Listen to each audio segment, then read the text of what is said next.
Welcome. On Saturday, I rewatched Apocalypse Now, the iconic film by Francis Ford Coppola, and I think I've watched it for fourth, probably fifth or sixth time. I've lost count. And with this film, it's a bit like Atlas Shrugged. Every time you read Atlas Shrugged, because it's so deep and it's so good, you see something new, something different attracts your attention. So today I want to talk about this film, some general things about the film, but also particularly something that struck my attention in terms of the character who is the protagonist, always on the background in the film, Colonel Kurtz, and his, let's say, method of winning an unwinnable war. So many objectivists, we've read the book, Winning the Unwinnable War, and which is in a way, it's a reaction to how warfare is operated for the last many decades. And I thought that there's some very interesting parallel on how Apocalypse Now criticizes, or even without realizing criticizes, how Americans did the Vietnam War and how this can give us some interesting comparisons. So where to start about that film? So it's a film which is so good. In my view, I would say it's perhaps the best film I've ever watched, which everyone likes it for a different reason. The leftists like the film because they consider it a damnation of American imperialism in Vietnam. The reactionary right really like this film because they like how Kurtz goes all the way rogue, and he has this will to power, and he lets go of the bureaucrats, and he goes after his urges, and he goes after chasing glory and not letting anything come in between. So it's impossible to see this film and not find something to like. And even the aesthetics. Like, I think this is one of the few films where you could put a TV on your wall.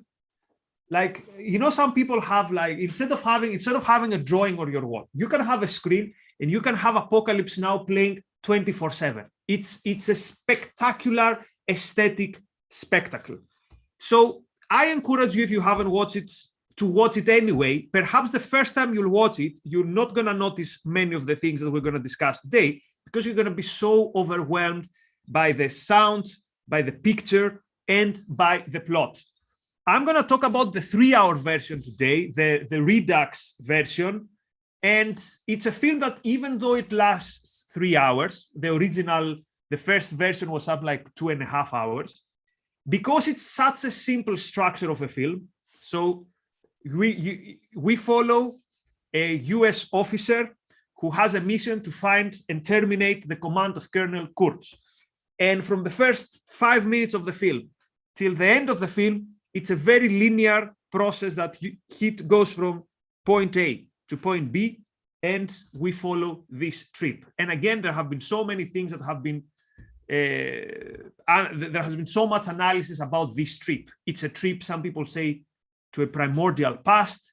It's a trip, some people say, from reason and rationality to the subconscious, or to the whim, or to the urge, or to the instinct. So this is the introduction. And again, if you watch this film, you know that we could be talking about 3 hours for each one of these things that I've mentioned. So what happens then with the film? We follow Captain Willard. Captain Willard is someone who finds himself in Vietnam for a second time. He has already lost his will to live in a way. He's in a quasi lucid, paranoid condition. We meet him first at the hotel where he's lacking purpose. And he says, when I was in Vietnam, I wanted to be home. But when I went home, I couldn't get Vietnam out of me. So he broke up with his wife, and now he's back to Vietnam. And we find him in a situation of drunkenness and of lucid dreams of paranoia. And then there are some officers knock his door, and they tell him, we have a new mission for you. So he's taken to some headquarters where he sees some bureaucrats. And this is a very interesting moment, that there's a general there, and there's some high people in the army. And they tell him that there is an officer, there is an American military man in Vietnam, Colonel Kurtz, who has been one of the most promising and one of the most decorated and one of the most effective and the best soldiers that the United States has, but he has gone wrong. He has broken his lease in terms of the chain of command, and he has basically left for the jungle, and he has done atrocities, and now he has gone completely wrong. And as they say, the mission is, when you find the colonel, infiltrate his team by whatever means available and terminate the colonel's command, or as someone else, terminate with extreme prejudice. So this scene is very interesting because we see the bureaucrats, the army bureaucrats, presented as not really warriors. So we see them eating shrimp, we see them eating expensive plates. So out there, the soldiers are getting massacred in Vietnam. We're somewhere in the late 60s, so we are somewhere when the war has escalated. And these bureaucrats, they don't look like military figures of authority that you can trust. These people are going to win me the war. So they sent Willard on the mission. And the first thing that Willard learns about Kurtz is that he has graduated West Point. He was on a trajectory to be, who knows, chief of staff or to be a general. But then he was sent to Vietnam to analyze the situation. And he writes a report, which he sends to higher echelons and to Johnson. And he basically says in these reports, the way we are conducting this war, we're not going to win it. So the way we are dealing with, we have some people on the other side committed to fight us, committed to kill us. He talks about the North Vietnam Army and the Viet Congs. For those of you who, for some historical context, if this is Vietnam, the north of Vietnam was a communist country, the south of Vietnam was the allies of the United States, but they had strong presence of guerrillas who were communists, the so-called Viet Congs. So the South Vietnam had to face the North Vietnamese army, many of whom infiltrated in the south, and the Viet Congs. And Colonel Kurtz says that the way we're conducting this war, we are not going to win.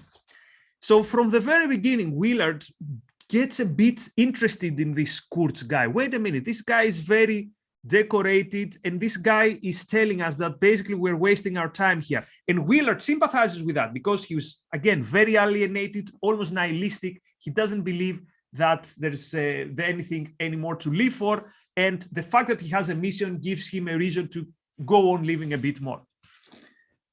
And then in one of the most famous scenes of the film, we meet the character, which is one of the many reasons that you watch this film once and you can never forget it. And this is, the character is Lieutenant Colonel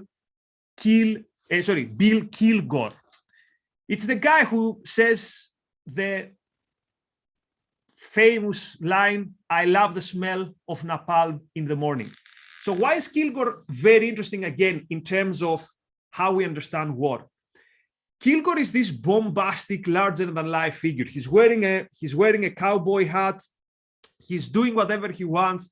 He decides where he will attack based on if the locality there has good waves to do surfing. He gets completely disoriented in the middle of something very important because they tell him, "Oh, look, someone came who is a famous surfer." And he's someone who mostly wants to have a good time. His soldiers love him. When he wins a battle, then they have a nice barbecue. Then they have drinks. He plays the guitar. And you can see him at the first level as this god of war. But at the same time, he's someone who isn't really invested in that war. He's someone who wants to have a good time while being at the war. And he's someone who just wants to, he understands that we shouldn't be here, basically. And that's why "I love the smell of napalm in the morning," then he gives a short speech. And the ending of that speech is, one of these, someday, this war is going to end. So it's like saying, I'm trying to have a good time. Again, great soldier, great officer, everyone loves him. He has this, again, this iconic style where when he attacks with a helicopter, he puts on speakers the Ride of Valkyrie by Wagner, again, the iconic Wagner scene with the helicopters. But he's not really someone who, he's mostly wants to go back home. He's not invested, and you can see it while the war is going on. He's thinking of everything except from that war. So after meeting this figure, Willard, on his way in a river towards finding where Kurtz is, he finds out a bit more about Kurtz. And he finds that at the age of 38, which for the army is you're too old, Kurtz decides to join the special forces. And he wants to become a Green Beret. He wants to become a commando. And he's been rejected, but the third time he's accepted. And he comes back to Vietnam, but now to fight at the front line, not anymore to do reports.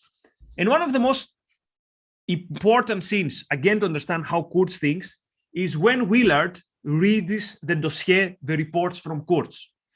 And Kurtz has sent a report which is called Commitment and Counterinsurgency.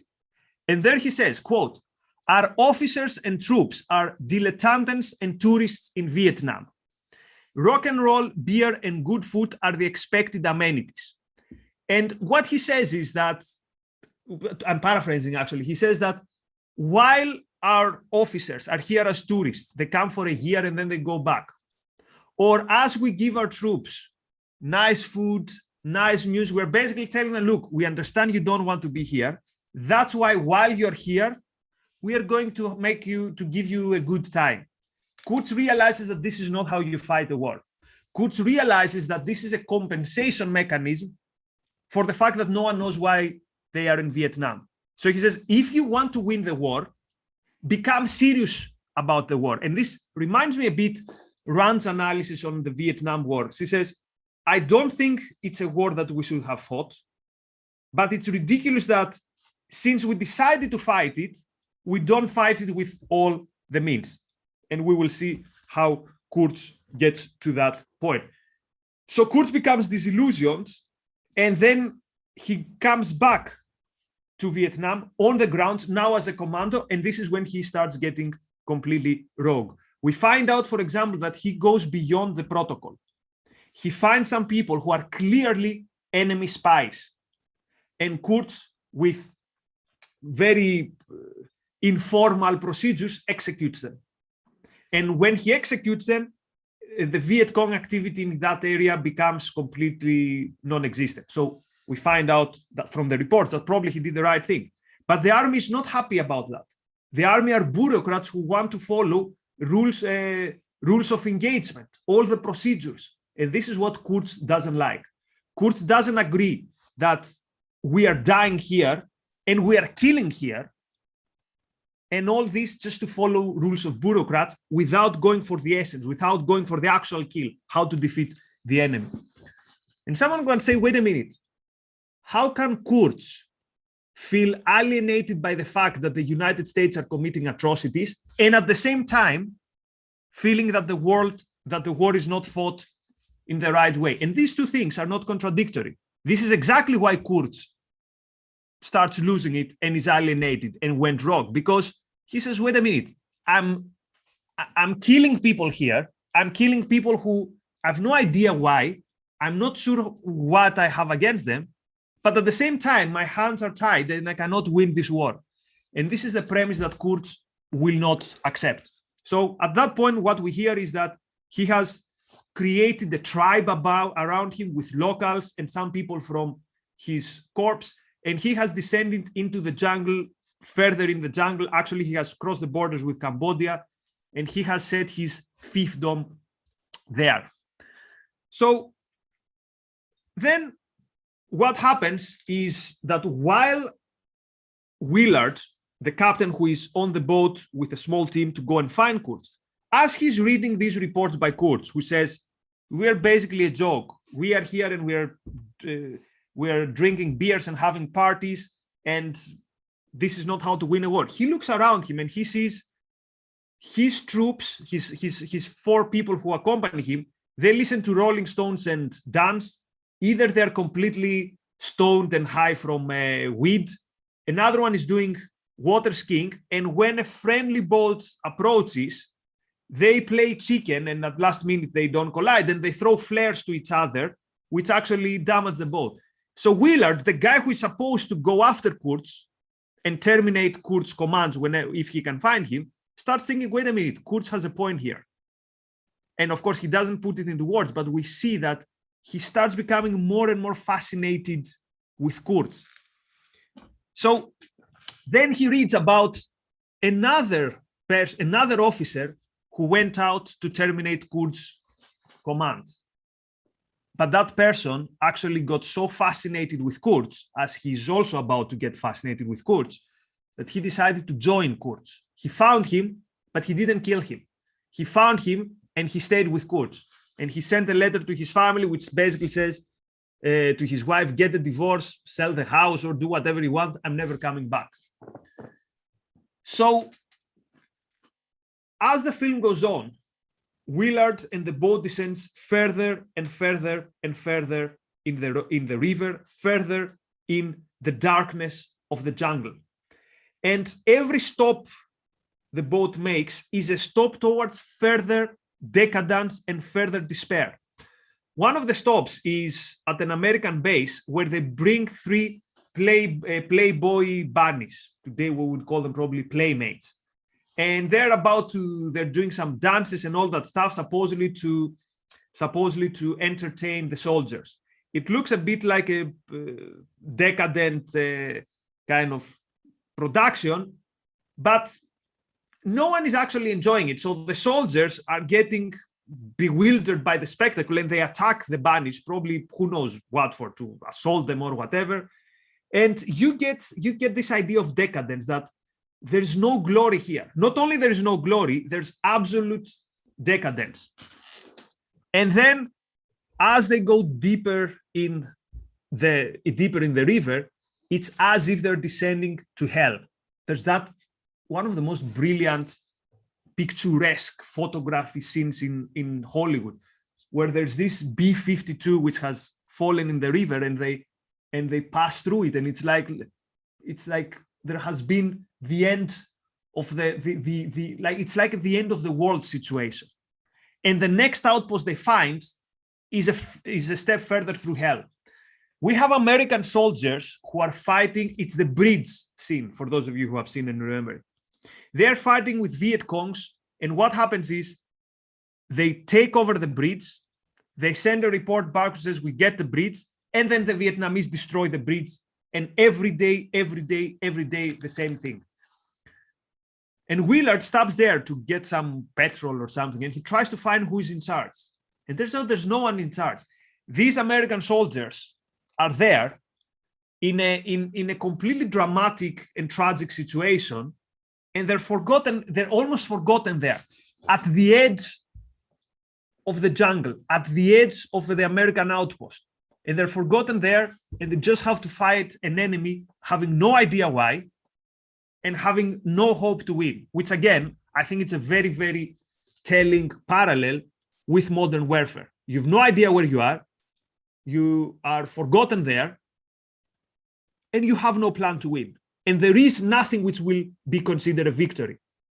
Like, they have to occupy a bridge where even if they occupy it, makes no sense, because the Viet Cong are going to destroy it. And this happens again and again and again and again.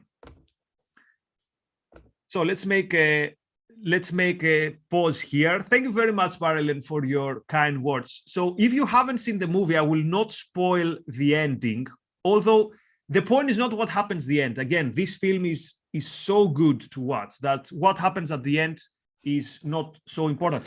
And actually, even almost equally fascinating with the film is the story of how this film happened.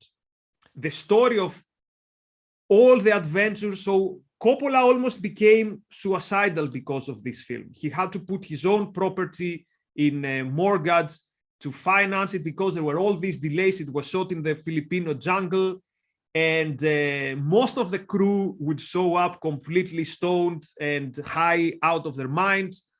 Then Marlon Brando, who played Kurtz, shows up and he's way overweight. He hasn't read the script. He doesn't want to cooperate. He wants to do his own things, but more of that a bit later when we reach the point where Kurtz enters the scene. So then the last stop before they find Kurtz is a scene which is only prevalent in the long version, in the Redux version. And it's the French colony film, the French colony scene, which many people don't like because they think it's a useless pause in the plot. But I find this scene very important because it gives you the historical context. So this is a French family there that had something like a plantation, and they refuse to leave. They have a small army, the French people and some Vietnamese people who they have as servants, and they declare that they will die there. And Willard is cannot understand, what are you doing here? It's a matter of time till either the Viet Congs or the Americans are gonna kick you out. And the French gives him a very passionate monologue on why they do not intend to leave. And you see the passion in the Frenchman as opposed to the complete cynicism of the Americans. So he says, we lost in Bien Minh Phu, we lost there, it stops here. We are not going to lose here. And of course, it's a completely useless battle because it's literally one house. It's literally one last outspot of the French Empire. But he says, the French quote, "So when you ask me why we want to stay here, Captain, we want to stay here because it's ours. It belongs to us. It keeps our family together. I mean, we fight for that. While you, American, you're fighting for the biggest nothing in history." And what a better, end quote, what a better way to describe the Vietnam War. The biggest nothing in history.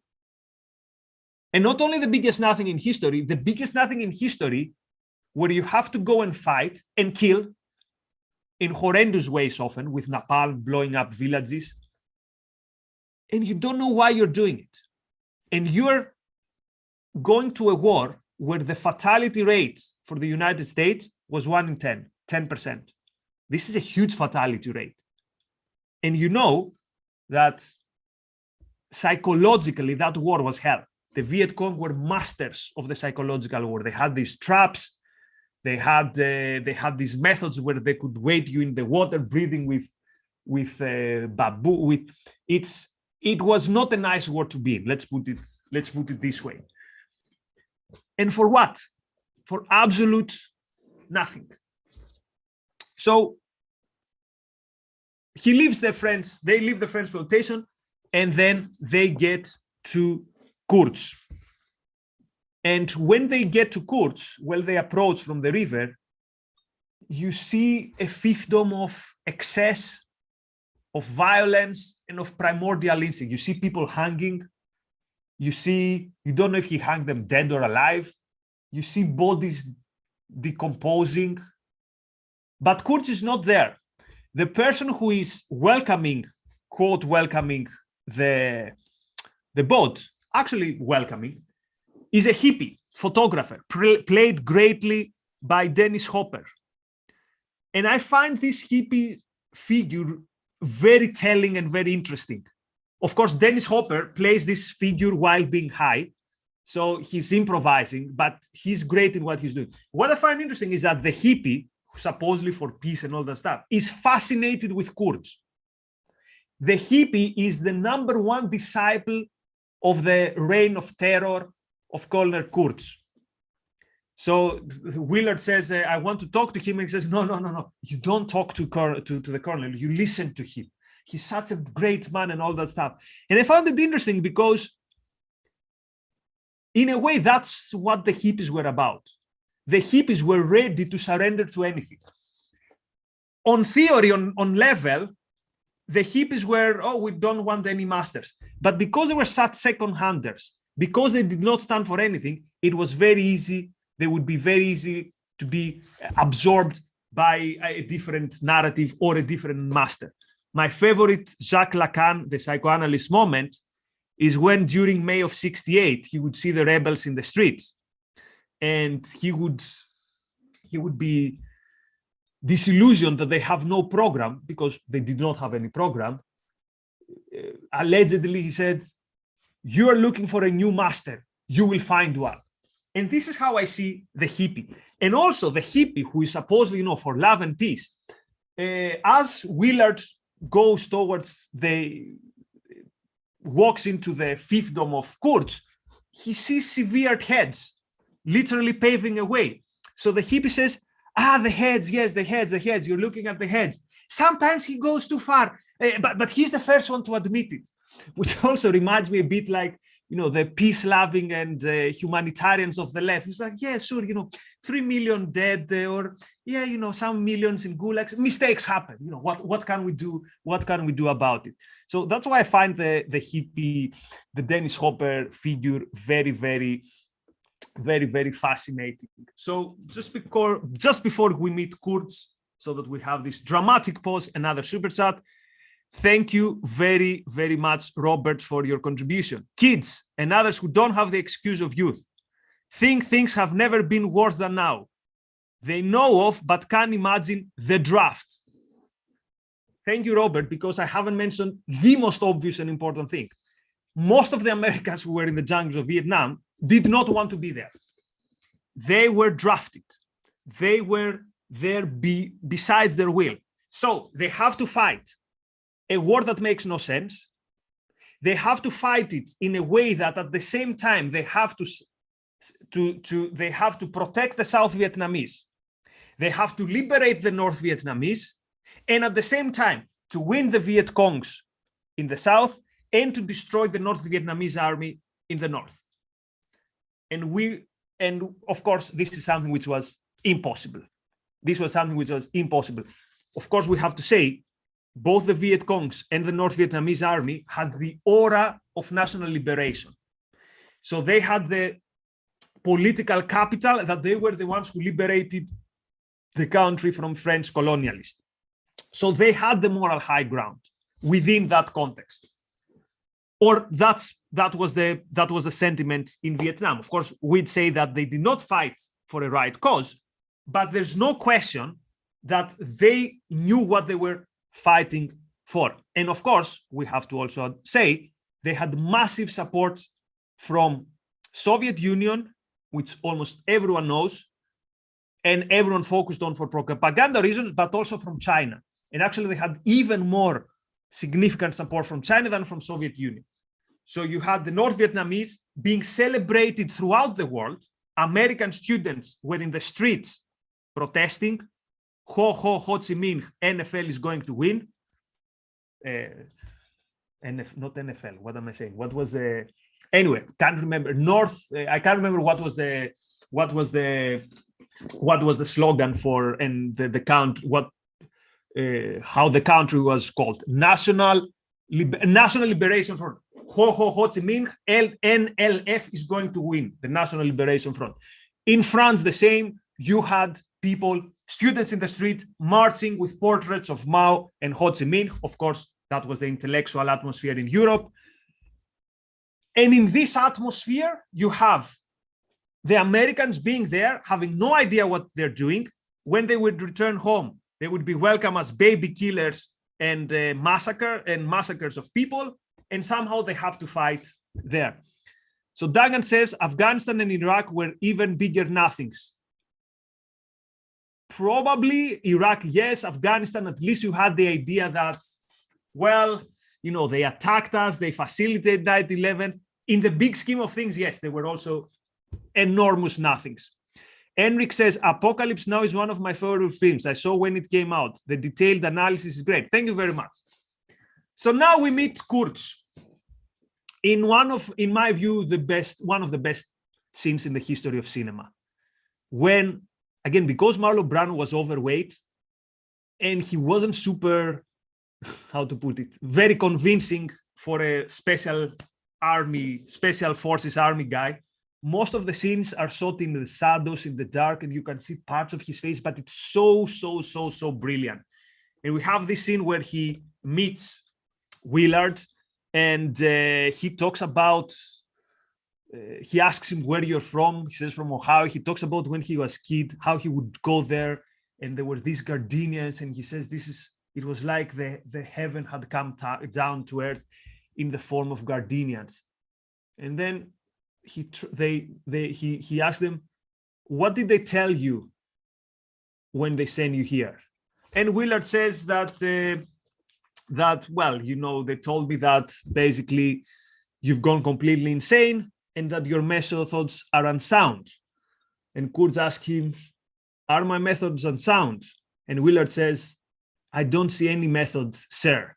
So there's this thing where they try to measure each other, and you can see that Kurtz is kind of also a bit lost. He's reigning in terror, but he was expecting him, he says, and in a way he's expecting his nemesis.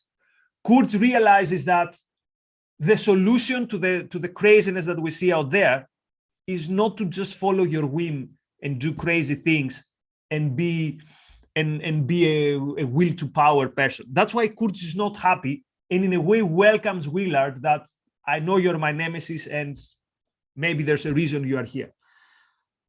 And then in one of the most famous dialogues, Kurtz asks him, are you an assassin? And Willard says, I'm a soldier.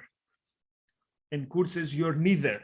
You're an errand boy sent by grocery clerks to collect the bill. And grocery clerks is exactly the characterization that fits the American army bureaucrats. So what happens then is Willard is put in horrific prison situations for a couple of days. Then Kurtz decides to release him, and they hang out. And this is where we start diving into Kurtz's mind and see what has made him flip so much. And when he releases him in the longer version, he's reading him an article from Times. It's from 68 or something like that, which says, we are winning, basically. We're winning in Vietnam. We're doing great. So, and Kurtz reads the article without any comment and kind of drops the mic and then leaves again. So, and then he gives the most famous monologue, which is the horror monologue. So this is where he talks about how he has seen horror, and in a way he explains why he has flipped and why he has gone wrong. And he says the story where when he was in special forces, and then he says, looks like 1,000 centuries ago, because this is the space between Kurtz, the alienated and the person who has completely lost his faith in the mission, and Kurtz, who was the dedicated soldier. Remember, Kurtz joined the special forces in 1938, which is unbelievable, because he wanted to fight, because he believed in being a good soldier.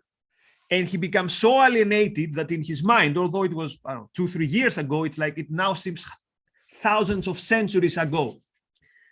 And he talks about the horror story. He tells about the story when he was in the special forces. They went to a village and they inoculated some young children for polio, some small children for polio. By the way, classic American strategy, we need to win hearts and minds. We are there to help the Vietnamese, and of course, we're good. And he says, then we were leaving, and then we saw someone coming with tears in his eyes who couldn't even speak, who had seen something unspeakable. He couldn't even explain what he had seen. So they returned, and when they left the village, the Viet Congs, or the North Vietnamese, had found the children, and they had chopped the arms where they had been vaccinated by the Americans. And Kurtz says, the will to do that, perfect, genuine, complete, crystalline, pure. So Kurtz says, I never want to forget what I saw, because then I realized that they were stronger, that this requires some moral conviction. And he said, that's when I realized we would lose.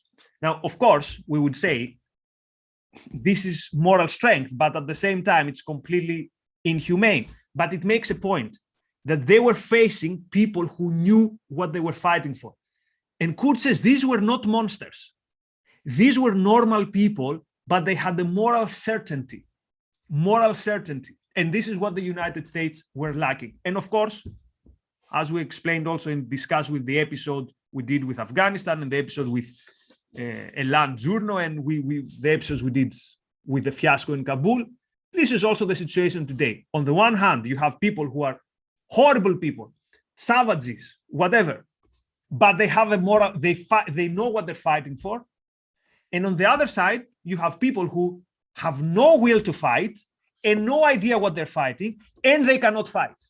So this is the troika, the three things that can completely destroy you. You don't want to fight, you have no idea why you're fighting, and you cannot fight. Your arms are tied. And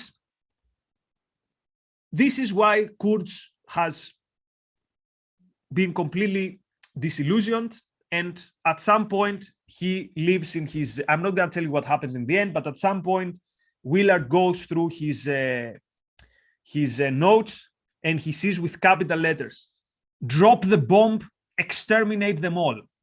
Now, different people see this in different way what it means, but I think what it means is that Kurtz says, nuke them all. But of course, when you are in a war which is not for self-defense, when you're in a war to protect the South Vietnamese and to liberate the North Vietnamese, you cannot nuke them because they're not really the enemy. Your enemy are the Viet Cong and the North Vietnamese army. But how can you tell who is the Viet Cong? So you are in a war with an enemy that you cannot point directly and say, here's the enemy. And of course, if you believe in the so-called just war theory, which later became more prevalent, but we see some early signs in Vietnam, you have the issue of proportionality. Look, they're fighting me with AK-47s and bombs, therefore I can go up to napalms.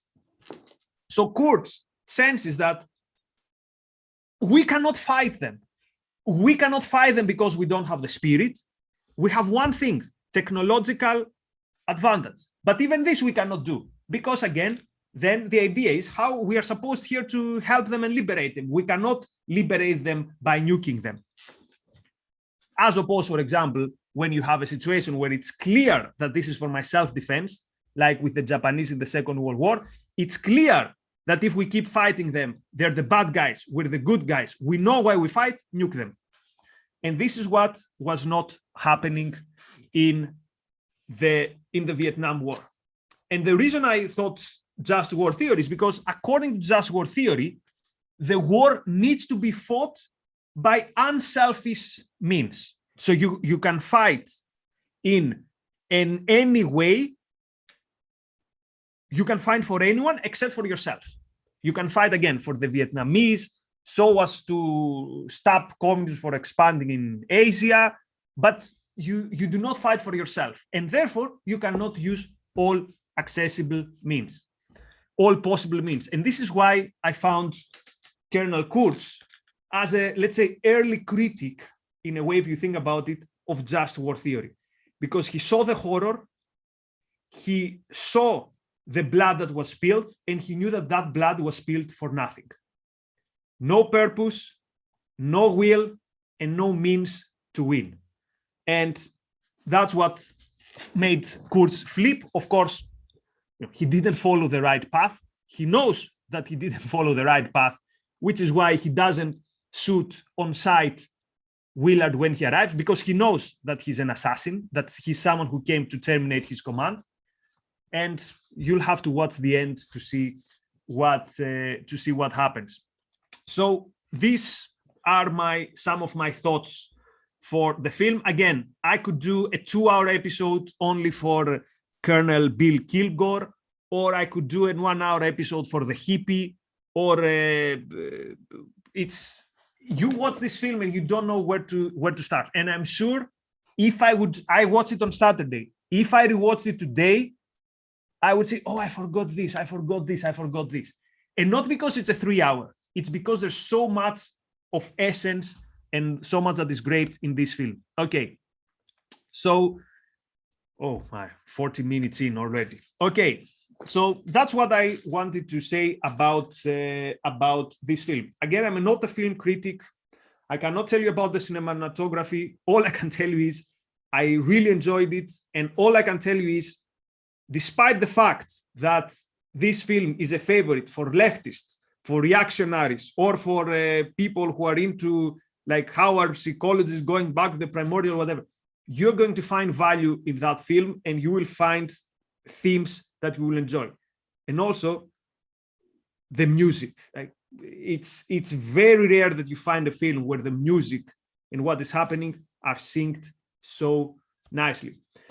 So that's all from me. In 18 minutes, we will, there's a live event with Josh Dixon, our friend, the positive psychologist, Josh Dixon. It's going to be live streamed in ARC UK's channel. So a guy called Csikszentmihalyi, a psychologist, the guy who wrote Flow, and someone who's been very influential to Josh, and through Josh's promotion of his work, also to me, actually. I teach my students about the idea of the flow and how to find focus. So Csikszentmihalyi died recently. He was of some old age. So Josh is going to talk about his influence, and he's going to talk a bit about flow and how it can be something that can be helpful in terms of finding values. So let's spend no more than maybe 12, 13 minutes on Clubhouse. Let me know what you think about Kurtz, if I'm reading too much on Kurtz, or if I'm reading too much on the hippie character, or what were your takeaways from Apocalypse Now, and whether you think it's a by mistake, because this is not what Coppola wants to do. Coppola doesn't want to denounce just war theory. Just war theory was not a big thing actually back then, but in a way it's an early critique of how we fight in the West wars, not knowing why we're fighting it, not really wanting to fight, and fighting to lose it. Anyway, tomorrow, Daily Objective, it's me, Razi, and a big guest. We cannot tell you who the guest is, but it's someone who is going to be more involved with ARC UK, and you're going to enjoy it. So that it's not Peikoff. It's not Leonard Peikoff. Okay, so the special guest is not Leonard Peikoff, because we had the event last week, but it's difficult to have him twice in a year. So it's not going to be Leonard Peikoff, but you're going to like it. So join us tomorrow at 6 o'clock. So thank you very much. Thanks for keeping me company. See you soon. Bye-bye.